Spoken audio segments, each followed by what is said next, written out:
prehispánicas propiamente dichas, sobre todo imágenes y textos.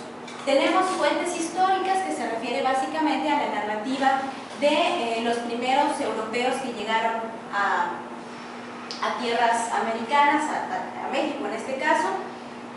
Y bueno, podemos discutir hasta dónde llega la historia, pero podemos ver otro tipo de documentos, incluyendo folletería, periódicos y en fin, todo tipo de textos. Podemos tener también fuentes arqueológicas. Bueno, yo debo decir que yo soy arqueóloga, entonces yo parto de la arqueología y me nutro de los trabajos de otros colegas con esa otra información. La arqueología básicamente obtiene información de excavación, de análisis de todo tipo de artefactos y de cofactos como huesos o vestigios de plantas. La arqueometría, que es una serie de disciplinas que conjuntan las ciencias sociales con las ciencias físicas y naturales, la química, la biología, la física propiamente. Y por supuesto la etnografía y la etnoarqueología, que se refiere al trabajo con comunidades vivas con las que podemos convivir el día de hoy, y en buena medida en el caso de la cocina yucateca en particular, esa cocina viva se refiere incluso a nuestras propias familias, que son además muy diversas. Siguiente, por favor.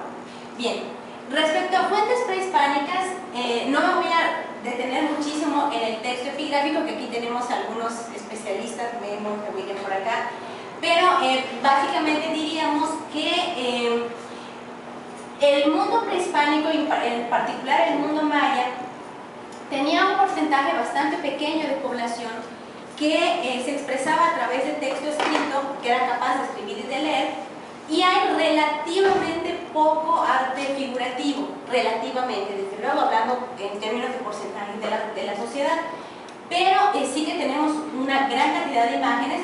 Por ejemplo, aquí estoy mostrando algunos vasos pintados del periodo clásico, en los cuales podemos observar, por ejemplo, a este personaje sentado en un trono con un vaso muy probablemente conteniendo cacao espumoso, un plato de lo que podríamos traducir como tamales o algún tipo de panecillo de maíz.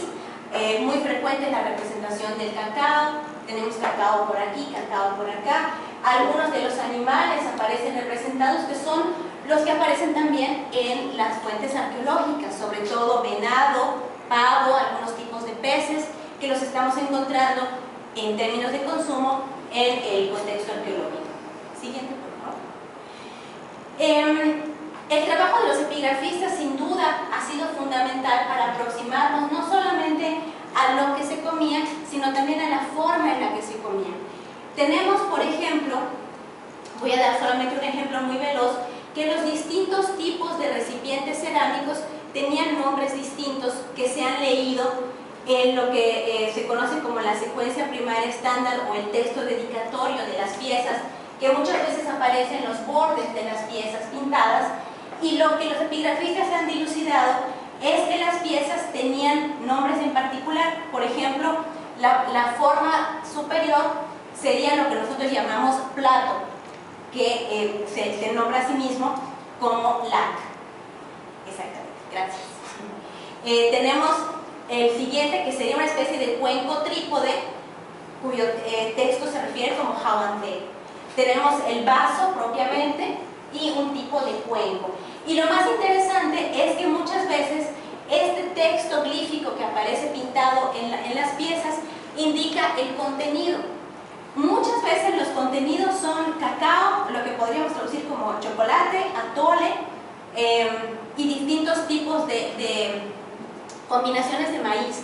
Pero lo que está resultando cada vez más fascinante, que los epigrafistas no han dilucidado exactamente qué es cada cosa, son por ejemplo algunas combinaciones.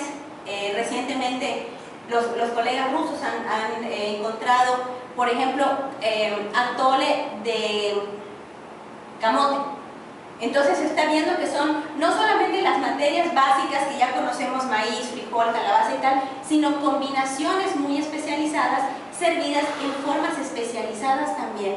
Entonces, con esto lo que estamos encontrando es una cocina muy refinada por parte de las élites, por un lado, pero por otro lado también, desde mi punto de vista, estamos encontrando combinaciones que la cocina actual en Yucatán ha perdido. Es decir, miles de formas de combinar elementos conocidos, las hemos dejado de consumir. Algunos de los glifos para indicar algo de lo que se encuentra en estas fuentes, como el frijol, el cacao, el maíz, lo que se puede traducir como pan, pero bueno, sería un tamal, algo hecho de masa de maíz. En secuencias como las que tenemos ahí arriba, el glifo del cacao está señalado al final, y desde luego imágenes que nos muestran estas mismas piezas nombradas. Por ejemplo, aquí el jaguante, que ya hemos visto la forma con las tres patitas. Entonces encontramos también una gran coherencia en el corpus y formas muy bien establecidas tanto de cocinar como de servir estos manjares, que además son muy antiguos.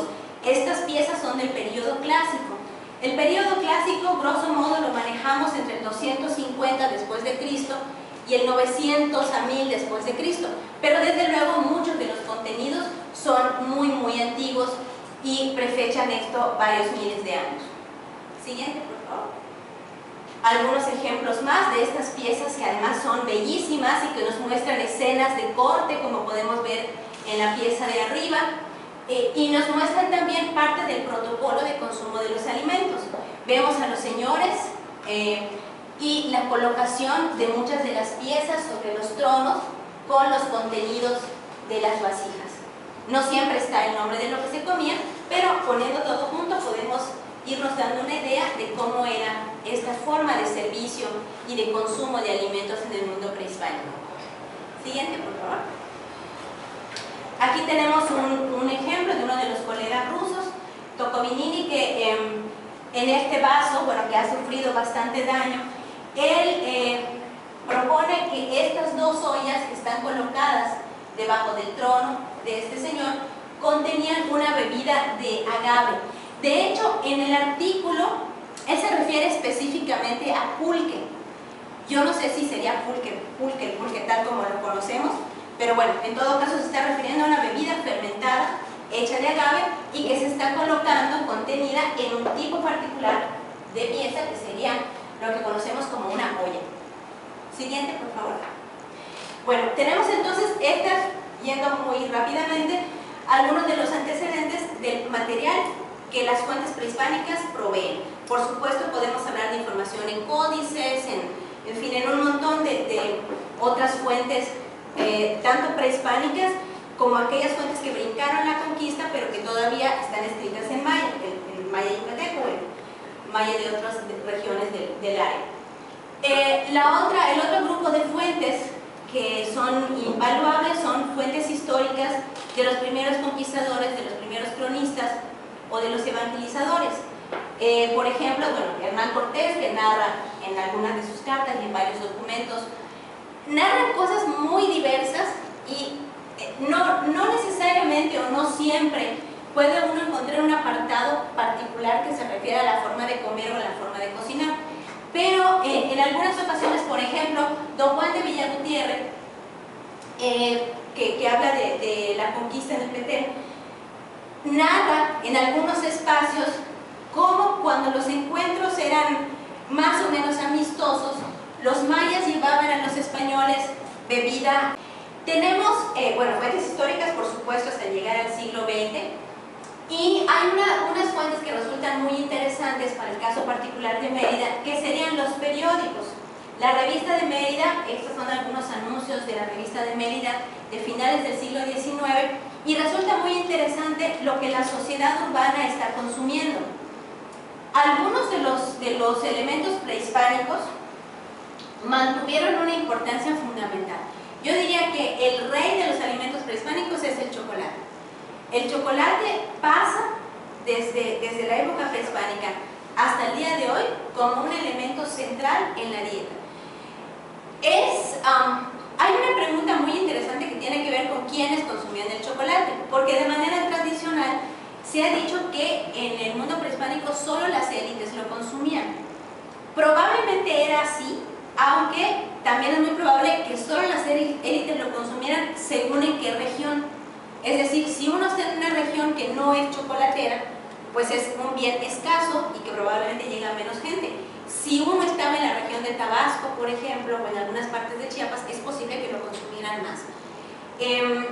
Tenemos un caso que estamos trabajando actualmente en un grupo residencial que no es de la élite, en el cual hemos encontrado evidencia de cacao. Puede haber sido una excepción, no es que el cacao esté brotando así por kilos, pero no es, nos falta un poquito poder asegurar que solamente fuera de un grupo totalmente exclusivo de personas.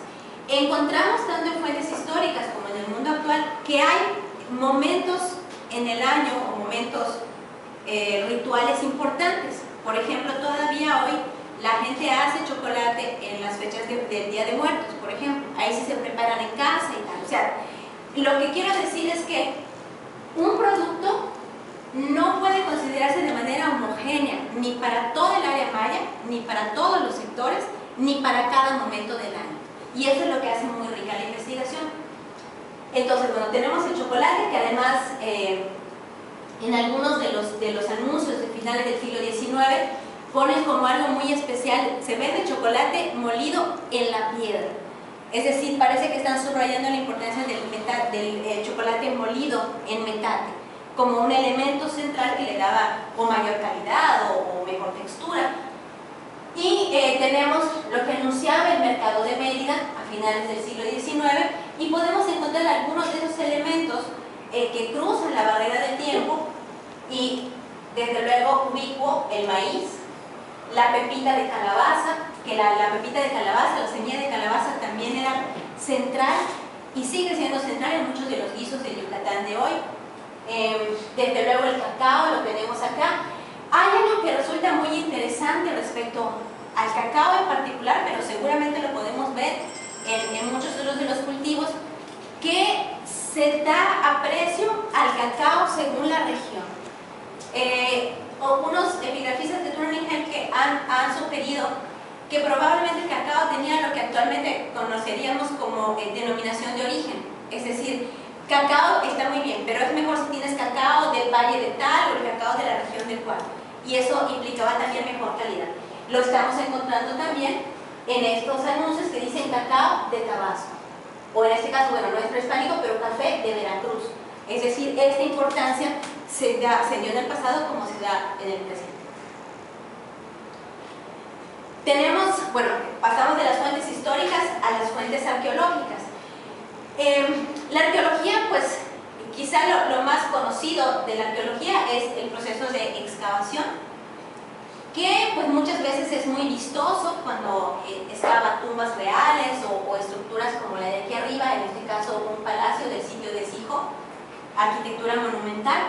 Pero no menos importante es la excavación de estos pequeños vestigios que pues para mucha gente pues, son piedras ahí sin la mayor gracia, pero que en realidad son los cimientos de las casas de la mayoría de la población.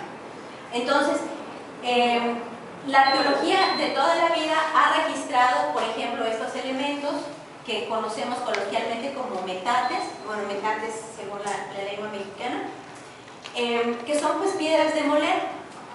Son ubicuas en lugares o espacios habitacionales. Por ejemplo, aquí en un espacio de palacio tenemos dos puntos, aquí alguno disperso, y pues hasta la fecha constituyen un elemento importante en la elaboración de productos alimenticios. Básicamente pues se muelen con una piedra. Pero como vamos a ver ahora, la pura descripción de la pieza, con lo importante que es, no nos da toda la información. Actualmente podemos recuperar los restos que quedan en el fondo, o ya sea en el fondo de la pieza o en las manos de metate, y a través de procesos químicos o de análisis paleobotánicos podemos aproximarnos un poco a qué estaban moliendo. Antes, bueno, ya hablo de mi propia experiencia, veía yo un metate y pensaba automáticamente en maíz. Ahora lo que estamos viendo es que, por supuesto, sí maíz, pero también miles de otras cosas. Y parte del conocimiento que está en construcción nos muestra que en algunos casos se están moliendo allí elementos ricos en proteínas, que pueden ser plantas, pero también puede ser algún tipo de carne. ¿Y por qué es importante? Porque no nos imaginamos tanto la molienda de la carne, pero algunas pistas nos hablan de golpear carne en metates. Entonces, ¿a qué nos está llevando eso? A formas de preparación y de combinación, que pueden tener además variantes regionales. Entonces, bueno, grosso modo, la información o gran parte de la información que analizamos posteriormente en el laboratorio, desde luego, viene de las excavaciones arqueológicas. Siguiente, por favor. Y bueno, está, como decíamos, uno de los pasos de análisis después de la excavación sería la arqueometría.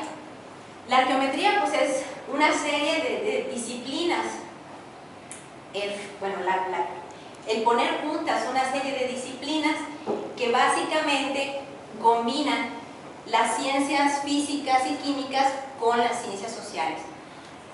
Entonces, las preguntas siguen siendo las mismas. ¿Qué comían? ¿Qué producían? ¿Quién lo comía? ¿Cómo lo comía? ¿Por qué lo comía? ¿Con quién lo comían? Y tal.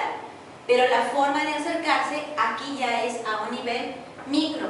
En este caso, bueno, las fotos que les estoy mostrando son del pequeño laboratorio que tenemos en la Facultad de Ciencias Antropológicas y en el que básicamente hemos estado desarrollando dos grupos de análisis. El primero sigue el protocolo del doctor Luis Barba de la UNAM y es bastante sencillo. Consiste en la recuperación de restos de tierra o si tienen, por ejemplo, el metate, recuperan tierrita del fondo o de pedacitos de barro, muelen el barro. Por ejemplo, acá tenemos el barro molido y en yucateco chichito, a este polvo que vamos obteniendo, le hacemos una serie de pruebas para obtener niveles de fosfatos, carbonatos, proteínas, ácidos grasos, ¿qué más? Carbohidratos, bueno, y pH. Por ejemplo, los fosfatos indican presencia de material orgánico. Los carbonatos, pues desde luego indican presencia de cal y son muy útiles, por ejemplo, para detectar la preparación de nixtamal. El nixtamal es la forma de preparar el maíz remojándolo en cal. Entonces, cuando se tira el agua de la cal, por ejemplo, nos debe dejar una huella alta en carbonatos. Los residuos proteicos vienen de que haya carne, sangre. Aquí hay una parte muy interesante que es que hay plantas que tienen niveles altos de proteínas. Entonces ahí tendríamos también la pregunta. Ácidos grasos, como su nombre lo indica, pues serían resinas o aceites o tal. Carbohidratos también puede ser. Es importante decir, es una prueba muy sencilla, muy barata, que no da el elemento esencial. Es decir, otros análisis más caros nos indican, por ejemplo, presencia de teobromina, que es una de las huellas químicas del cacao. Estas no. Estas lo que nos dicen son estas combinaciones. Pero estos dos tipos de pruebas se combinan, porque como son baratas, uno puede en una excavación hacer muestras de todos los cuadritos de la excavación. Y después, en aquellos cuadritos que sean más interesantes, uno mandarlos a la otra prueba y ya tener resultados específicos. Entonces así pues van saliendo. Estos son los análisis químicos. Y el otro análisis que algunos de los colegas han estado haciendo en la facultad son los análisis de gránulos de almidón. Siguiente, por favor. Ahorita platicamos un poquito más de los gránulos de almidón. Estos análisis químicos que les comentamos, por ejemplo, esto que está aquí es una reconstrucción hipotética de una excavación que estamos haciendo en un sitio que se llama Sijo. Como ustedes ven, hay una serie de casitas que constituyen una sola unidad residencial y estas representaciones nos muestran concentraciones, en este caso de proteínas. Quiero enfatizar, por ejemplo, aquí y aquí tenemos metates. Notarán ustedes que tenemos ciertas concentraciones de residuos proteicos. O sea, esos mapas nos van mostrando cómo estos espacios fueron utilizados para hacer cosas que dejaron ciertas evidencias. Dejaron o fosfatos, o carbonatos, o proteínas, y eso nos va acercando a qué podría haberse estado haciendo en esos espacios, que se combinan, por ejemplo, con metates o con concentraciones de piezas cerámicas. Siguiente, por favor. Y bueno, los gránulos de almidón, estos son una maravilla porque aguantan muchísimos años y son unas estructuras que contienen las plantas y que se pueden obtener con procedimientos relativamente sencillos. Resisten tan bien que se ha estado recuperando, esto es un poco asquerosito, pero bueno, se ha estado recuperando gránulos de almidón de los cálculos dentales, incluso de neandertales. Entonces, con eso puede uno saber, con el gránulo de almidón es un gránulo específico. Entonces uno lo encuentra y sabe exactamente qué planta estuvo consumiendo tal o cual individuo. O sea, es así, la maravilla. Claro, no es que se encuentren por toneladas, hay que hacer una serie de procesos, a veces no se encuentra nada, pero bueno, cuando se encuentra resulta muy interesante. En el caso de SIJO, varios de los colegas y los estudiantes han estado haciendo tesis con base en estas técnicas. De hecho, tuvieron una plática aquí de Felipe Trabanino, que ha estado trabajando también en Chiriquijá. O sea, es lo que se está haciendo ahorita, es una cosa muy novedosa y muy útil. En el caso del norte de Yucatán, en SIJO, Carlos Matos, que recientemente, bueno, presentó su tesis hace relativamente poco, encontró un número de plantas que, si bien esperaríamos encontrar, nos resultan muy interesantes algunas de las combinaciones. Él encuentra en SIJO, un sitio del clásico tardío del norte de Yucatán, encuentra por supuesto maíz, frijol, ciruela, cacao. Es una casa que no es de élite, así que es interesante que le encuentre cacao, ramón y ciruela, que creo que ya mencioné. Y algo que resulta muy interesante es que el nivel de tubérculos de plantas tipo camote o yuca o malanga es muy elevado. No sobrepasa el nivel del maíz, pero lo que sí se ve es que la gente estaba consumiendo mucho más estos tubérculos de los que consumimos al día de hoy. Él encuentra también la combinación de un gránulo de maíz fundido con un gránulo de ramón. No es completamente desconocido, se sabe por fuentes históricas que en los malos tiempos de maíz, cuando había poca lluvia y malos tiempos, se combinaba o se sustituía el maíz por el ramón. Para el mundo actual es muy importante esto, porque el ramón es una planta muy resistente. Hemos ido perdiendo este tipo no siempre de conocimiento, mucha gente lo sabe, pero hemos perdido mucho el gusto y de esa manera desperdiciamos mucho y perdemos oportunidades muy interesantes de una agricultura amigable, sana y que rendiría mucho. Otra cosa muy ventajosa que tiene, otra cosa que encuentra Carlos Matos y que nos resultó súper interesante es que en un solo metate él encuentra el almidón de cacao con maíz y achiote.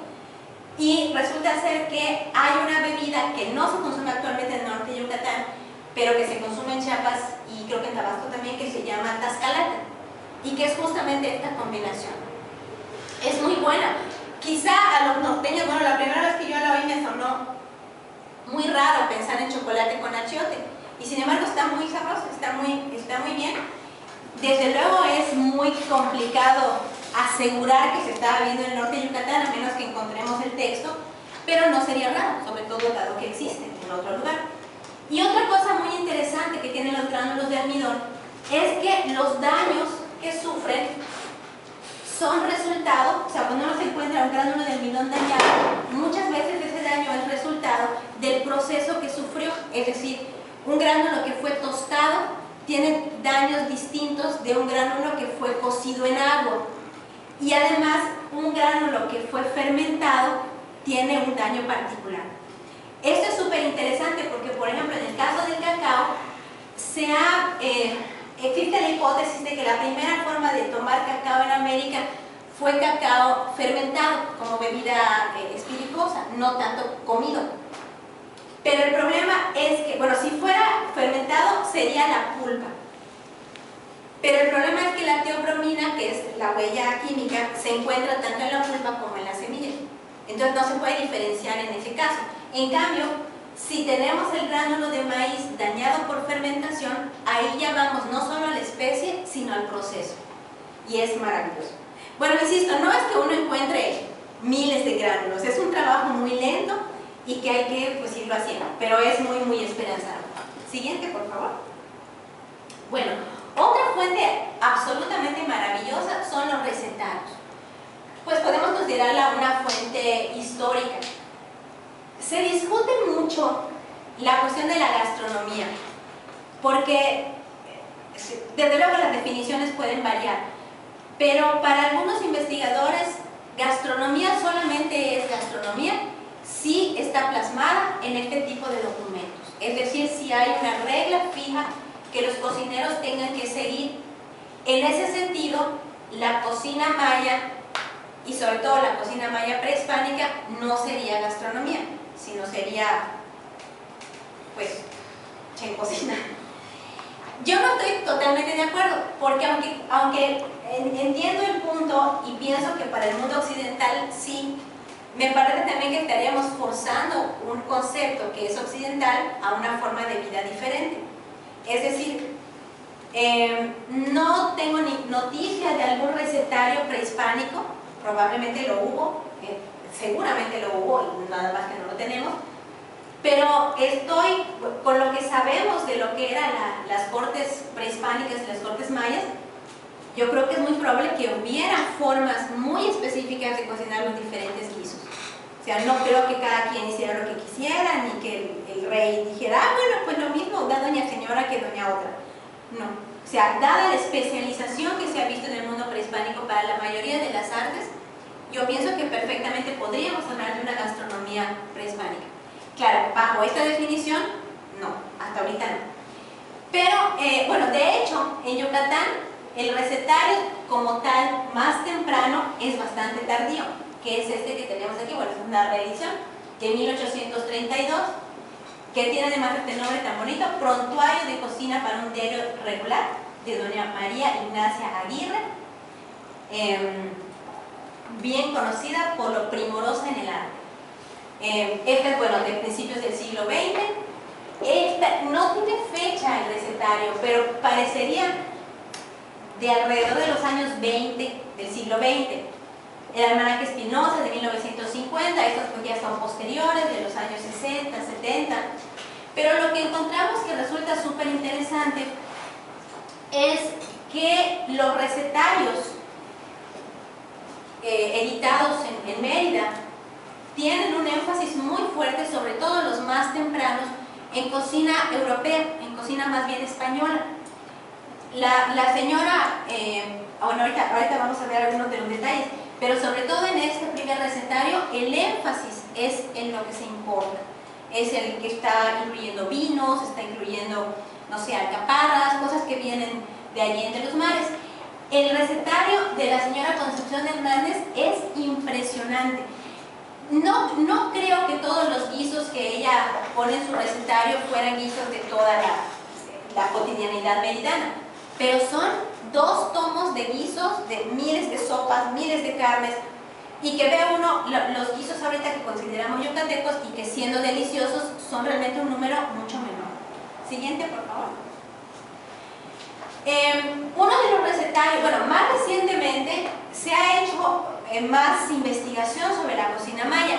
Es muy importante señalar, varios autores subrayan el hecho de que la cocina, voy a poner entre comillas porque podría ser discutible, la cocina maya ha sido desde luego despreciada. En el siglo XIX, no sé si conocen el libro que se llama Vivan los tamales, de Pilcher, subraya el hecho de que la cocina prehispánica era mal vista. E incluso hubo una época, bueno, no tanto mal vista, sino considerada poco elegante, como que no... Ajá, o sea, más bien para el mestizo y para el criollo, pues la cocina indígena era un poquito de segunda. Hay un momento en la historia, según Pilcher, en que incluso comer chile se veía como mal, como que era una costumbre de gente así como que de bajas pasiones, cosas así. No creo que haya durado mucho esta perspectiva, seguramente no fue en todo el país, pero no sería de extrañar, de la misma manera que se ha despreciado la lengua, la vestimenta y el color de la piel. Entonces, de lo mismo que se ha despreciado todo, pues la comida también. Más recientemente ha habido una búsqueda de sabores y los gobiernos, sobre todo de la segunda mitad del siglo XX, pues han buscado un poco pues financiar algunos esfuerzos interesantes, que por ejemplo este es muy bonito, del recetario maya del estado de Yucatán. En este recetario se hace una propuesta para comida maya del siglo XX, bueno, contemporánea, de 3 tipos de comida. la comida cotidiana, la comida festiva y la comida ceremonial. La comida cotidiana, pues es desde luego la de todos los días, y resulta muy interesante, pues acá hay una coautora que ha estado trabajando mucho cocina en la región de Maxcanú, la región de Sicó, y sí hemos visto que la cocina, vamos a llamarle no urbana, rural, como quisiéramos llamarle, o la de todos los días, sí se incorpora muchísimo de lo moderno que se come. O sea, desde luego se consume muchísimo pan de trigo, los fideos son ubicuos, por supuesto todas las carnes traídas de Europa se consumen muchísimo, sin dejar de comer tortillas. Creo que ningún yucateco puede prescindir de las tortillas todos los días. Pero sí se nota mucho en la cocina cotidiana una introducción de elementos externos. Tristemente, y subrayando los refrescos de cola. O sea, el consumo de alimentos, de bebidas de cola en Yucatán, creo que es el número 1 en México, que sería el número 1 del mundo. La comida festiva, que se da en 15 años, bodas, bautizos y otras fiestas de este tipo, me parece que son coincidentes tanto en el mundo rural como urbano.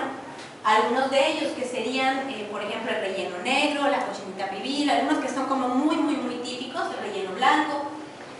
En el mundo urbano, en Mérida, por ejemplo, a veces se incorporan algunos que no se ven muy frecuentemente en el interior del estado, como podría ser el bacalao o bueno, algunas otras comidas que son más europeas. Y la comida ceremonial, que Maldonado y su equipo de trabajo lo llaman ceremonial, a aquella cocina que se lleva a cabo en contextos rituales, rituales mayas. Por ejemplo, el chachac, que es una ceremonia para pedir lluvia, el huajiscol, que se refiere a rituales en la milpa. Estas fotos que estamos viendo acá son de un ritual que creo que sería parecido al Hetzlum, que le llaman, que es un ritual territorial, pero que es un ritual antiguo pero nuevo, porque se hace en proyectos arqueológicos para pedir permiso para llevar a cabo la excavación. Son rituales interesantes porque los arqueólogos pues siempre decimos, pues es que somos muy respetuosos de las costumbres y lo hacemos. En el fondo decimos, no voy a hacer, mejor lo hacemos de por sí para que los aluches estén contentos. Pero la gente de las localidades sí considera importante porque es una invasión al territorio, sobre todo a los territorios de las ruinas, que son territorios sagrados. Entonces, son ceremonias que existen, estas ceremonias del territorio, pero desde luego la excavación es una razón nueva para hacer estas ceremonias. Y el tipo de cocina que se hace, pues, corresponde con muchas de las ceremonias de campo. Aquí lo que tenemos es un preparado de maíz con achiote y con caldo de pollo, de gallina en este caso, la colocación con las patitas del pollo, cacao, en fin, muchos de los elementos que encontramos en la cocina ceremonial, como bien ha señalado Marino Velo, se encuentran más marcados en la cocina ceremonial que en cualquier otra. Es decir, la cocina maya, le voy a poner entre comillas tradicional, se encuentra más claramente representada en la cocina ceremonial que incluso en la cocina cotidiana o que en la cocina festiva. Siguiente, por favor. Lo que les comentaba de estos recetarios, la mayoría, si ustedes leen el índice de este recetario, van a ver que la mayoría son de origen hispano, la mayoría de los guisos, incluso los nombres, ¿no? Tenemos arroz a la valenciana, torrejas, gazpacho, estofado, bacalao, puchero, picadillo, como siguiendo una tradición hispánica. Lo que podríamos llamar como influencia prehispánica incluye tamales, calabacitas, que hay una gran diversidad de calabacitas, chiles rellenos y algunos elementos que forman parte, por supuesto, ya de la cocina europea, serían, por ejemplo, el tomate, que el tomate pues ya lo tenemos como algo central. Curiosamente ella no menciona ningún caso de chocolate, y hace unas combinaciones interesantísimas. Por ejemplo, habla de los tamales redondos. Cabe señalar que este recetario y muchos de estos recetarios no tenían, por ejemplo, las cantidades exactas, sino solamente los ingredientes. Entonces a veces es difícil saber qué tanto se combinaba. Los tamales redondos, por ejemplo, bueno, aquí tienen ustedes los ingredientes, pero llama mucho la atención el hecho de que incluyan, por ejemplo, alcaparras, pasas, almendras, anís y plátano. Entonces es una cosa que yo creo que un yucateco de hoy tal vez no conocería mucho. Tamales de especias incluyen vino, puede ser de arroz o de maíz, pero lo interesante es que incluyen vino y vinagre. Y bueno, el achiote, tanto el achiote como el tomate, eso sí aparecen en general en todo. ¿Sí? Por favor. Doña Concepción Hernández, que es un recetario ya de principios del siglo XX, pues tenemos el achiote, el chile, aquí lo vemos como muy, muchos de estos elementos prehispánicos ya forman parte muy clara de la mayoría o de muchos de los guisos. Y acá hay una sección especializada en tamales. Ella incluye tamalitos de zanahoria, que tampoco me parece que sean muy comunes hoy en día, pero vemos una serie no solamente de ingredientes, sino de los nombres que actualmente todavía utilizamos, los chacuajes, por ejemplo, los muflipollos, el tachucuá, aquí sí estamos incluyendo chocolate, y pimienta de Tabasco también. Siguiente. Bueno, ahora, esta cuestión de la herencia prehispánica, a mí me parece que en el momento en que vive el planeta es muy importante si nos ponemos trágicos, casi al borde de la extinción de la especie por una sobreexplotación del planeta. Bueno, todos sabemos lo complicado que está la relación del hombre con el ser humano.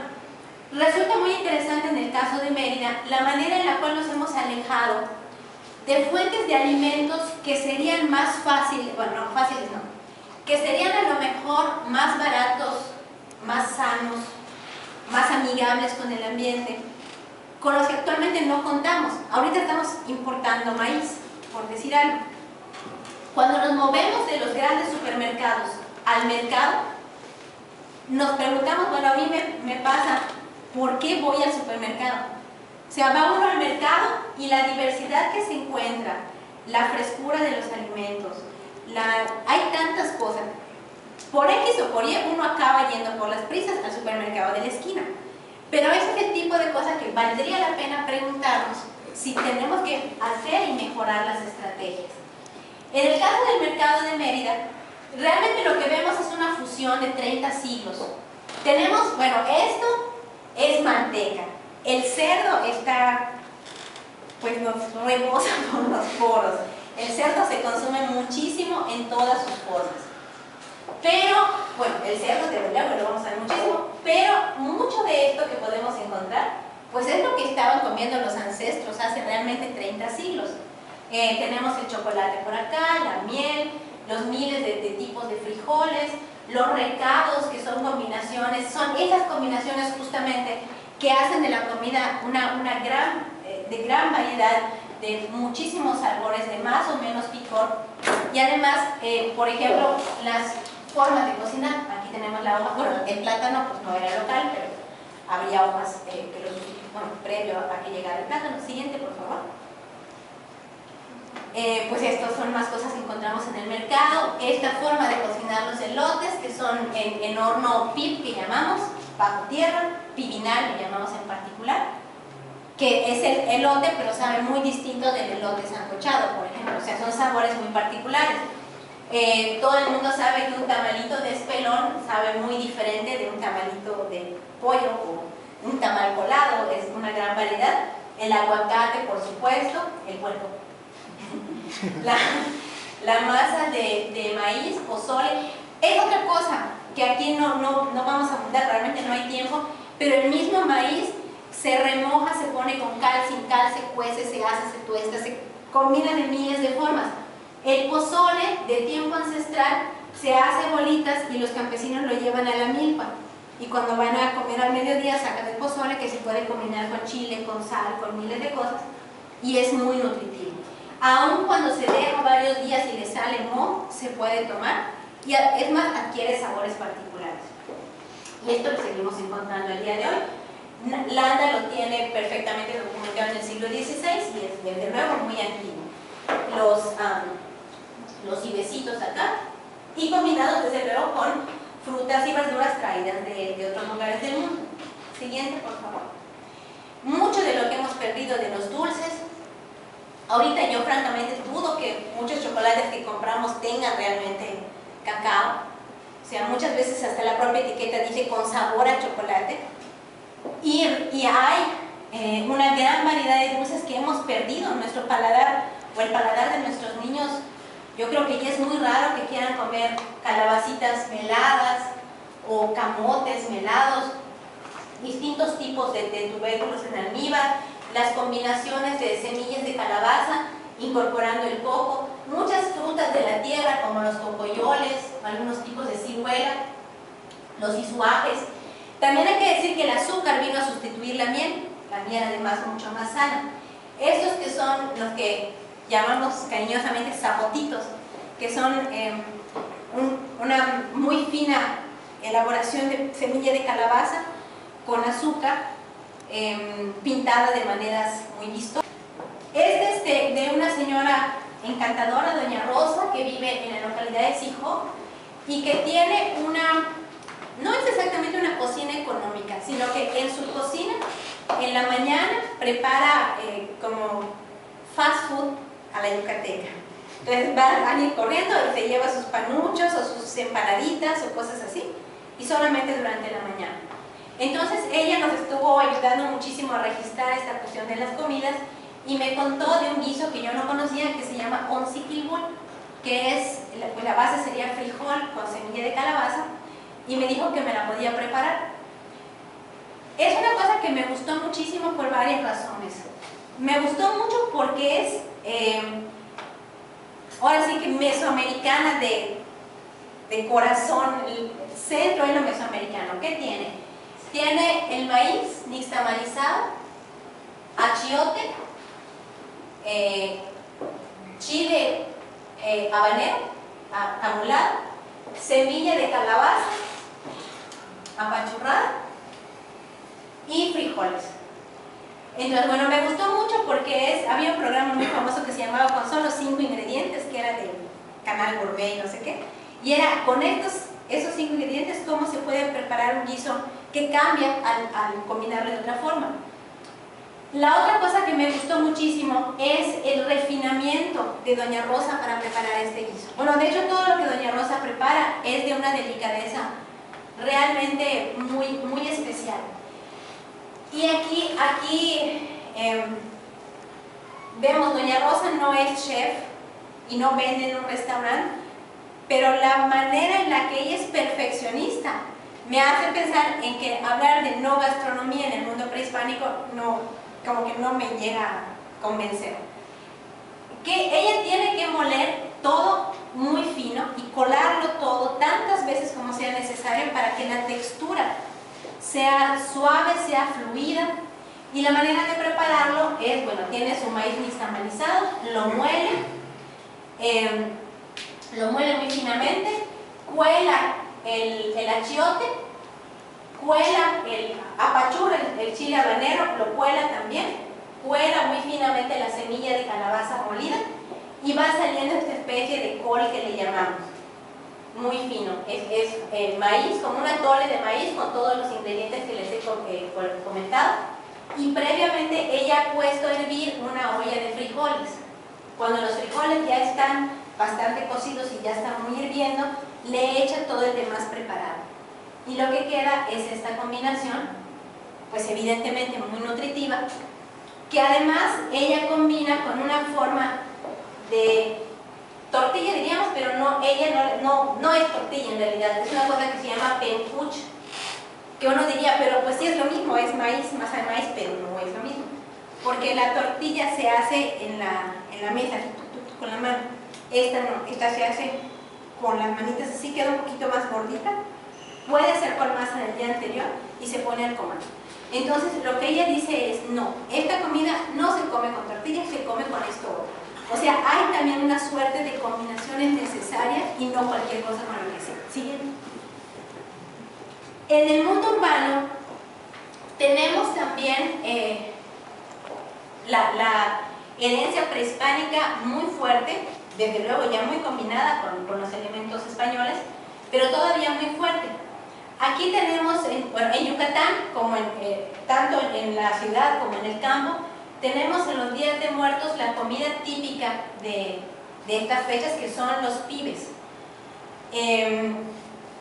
Alguien podría decir, pues es un tamalote, solo que puesta en el horno de tierra, pero como verán, tiene sus particularidades. Y esto es algo que podríamos llamar cocina ceremonial dentro de la categorización que ya habíamos visto antes. Es muy elaborada. En el mundo urbano no suele hacerse enterrada como se hace en lugares que tienen patio, sino que se lleva a las panaderías y ahí habría una variante.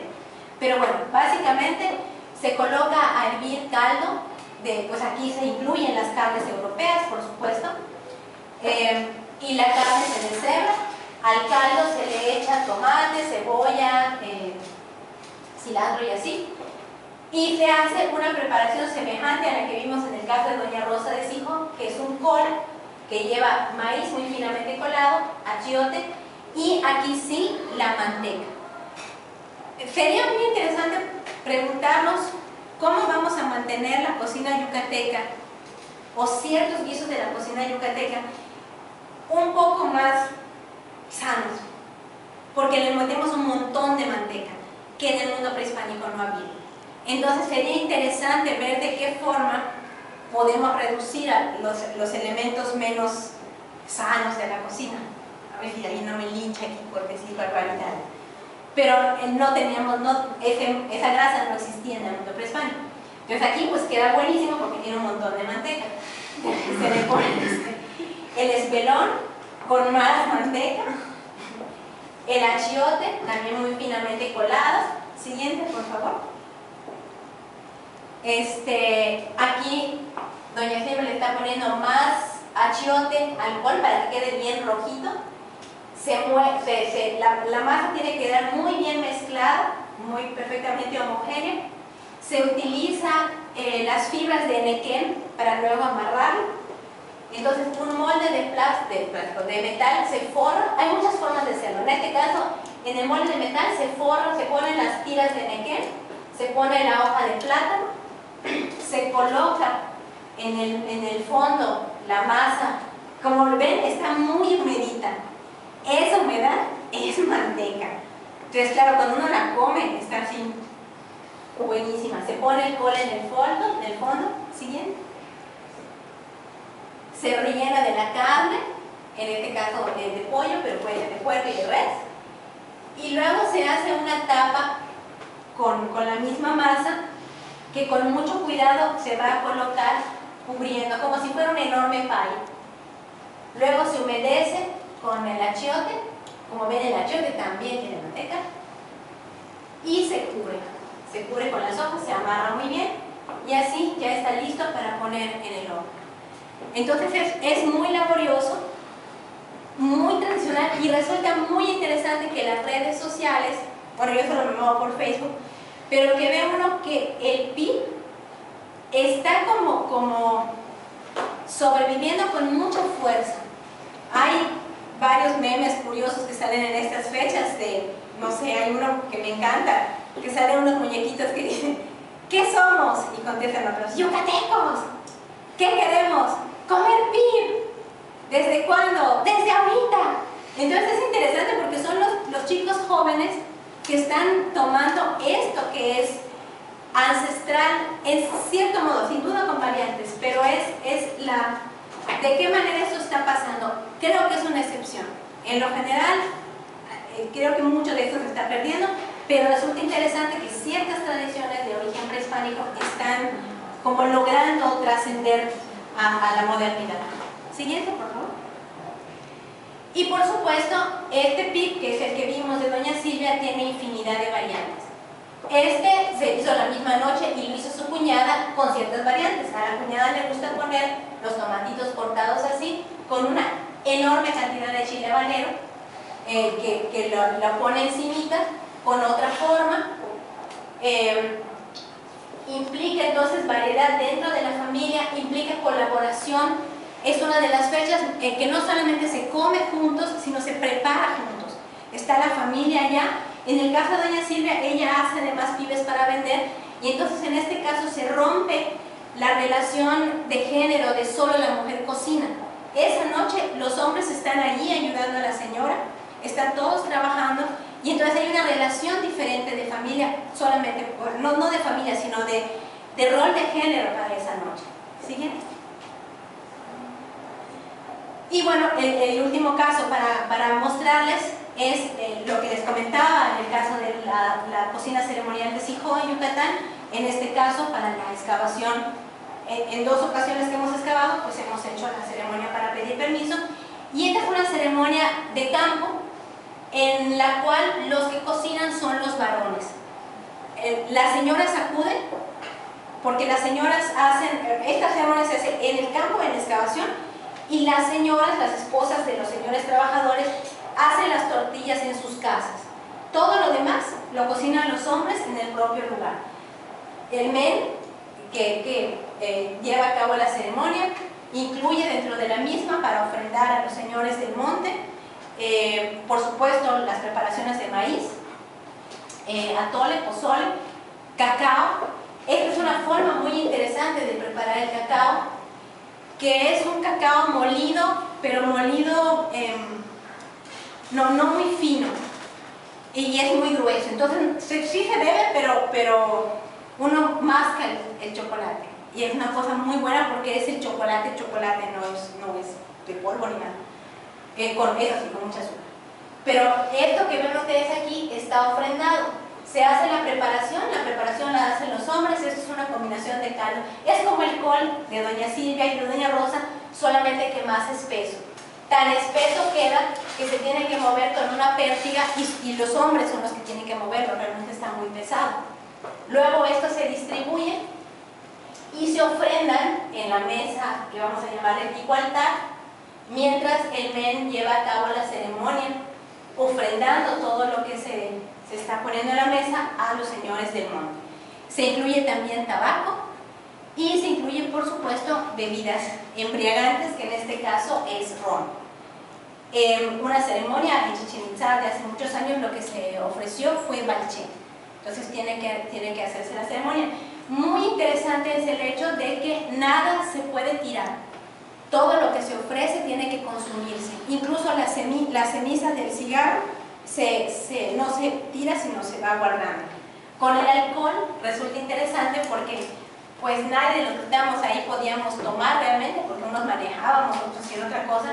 Entonces lo que pasaba es que cuando pasaban la jícara con el alcohol, probábamos un poquitito, y al final un señor destinado para el hecho se tomaba.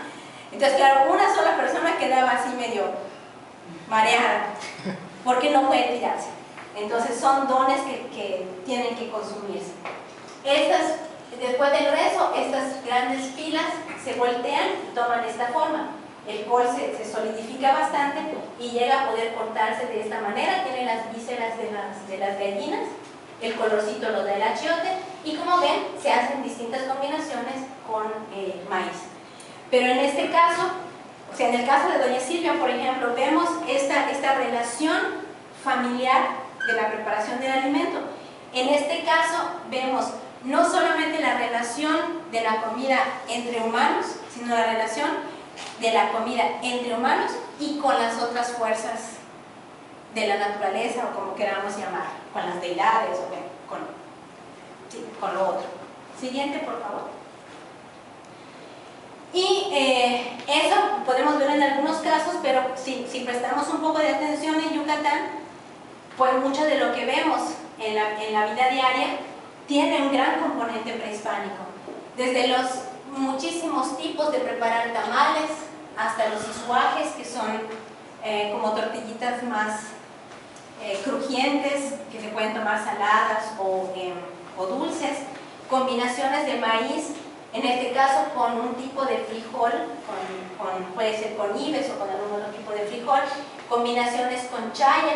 Este está preparado con huevo de gallina, pero Diego de Landa hablaba de que sí se rellenaban con huevo de aves silvestres. Entonces la mezcla con huevo parecería ser que no es europea, sino ya se consumía, y con chaya, que es una hoja sumamente nutritiva, que se consumía también antes.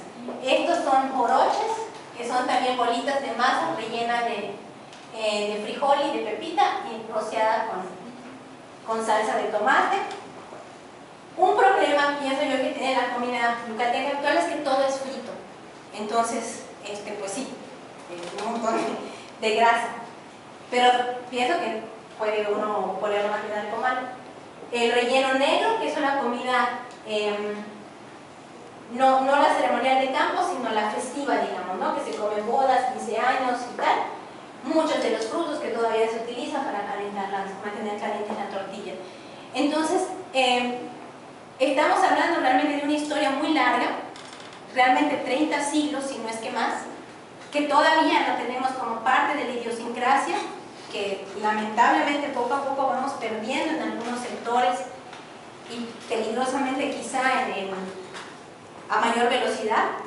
Entonces eso es lo que fuimos, esto es lo que somos, y que involucra, siguiente por favor, que involucra muchas partes de nuestra vida. Desde luego tenemos que considerar la salud, qué es lo mejor para nuestro consumo, la identidad. La cocina ha sido reconocida por la mayoría de los autores como un signo de identidad muy, muy, muy fuerte. Los roles de género que comentábamos, el hecho de que no importa si hablamos de hombres o de mujeres, según a quien esté asignado, ese papel de producir, de transformar, le da a los individuos un sentido muy importante, un valor que les enriquece.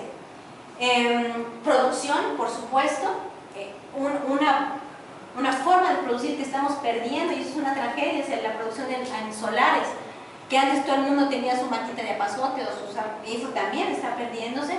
El ritual que ya hemos mencionado, por supuesto la socialización, la relación que tenemos actualmente con los niños, lo que los niños están aprendiendo, lo que consideran valioso, es también fundamental.